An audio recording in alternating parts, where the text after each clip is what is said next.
Well, Seymour, nandito na ako sa kabila ng iyong mga direksyon. Oh, Superintendent Thomas, welcome. Handa ka na ba sa ating panghalian?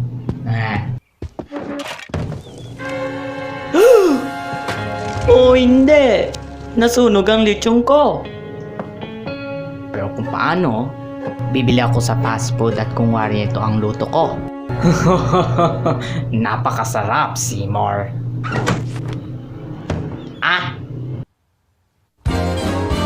Skinner with his crazy explanations. The superintendent's gonna need his medication. When he hears Skinner's lame exaggerations, there'll be trouble in town tonight.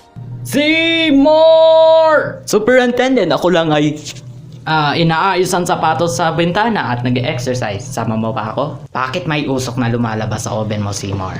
Oh, hindi to usok. Ito ay singaw. Singaw mula sa steamed clams. Meron kami. Steamed clams.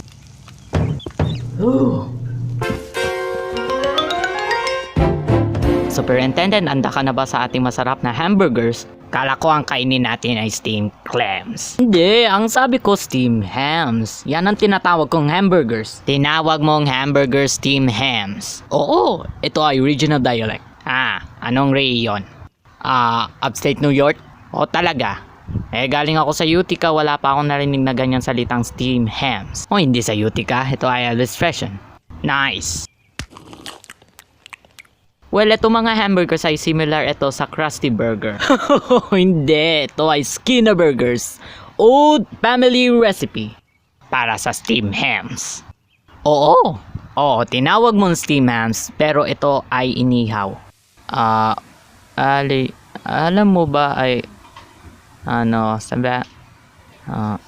sandali muna. Sige. Mabuti naman. Mabuti pang. Oh, Diyos ko! Ano yun nasa loob? Aurora Borealis? Aurora Borealis! Oo. Patingin nga. Hindi. Seymour! Nasusunog ang bahay natin! Hindi na, ay mga Northern Lights lang yan. Well, Seymour, ikaw ang napagaling na tao, pero ang sabi ko sa'yo, you steam with the good ham. Tulong! Tulong!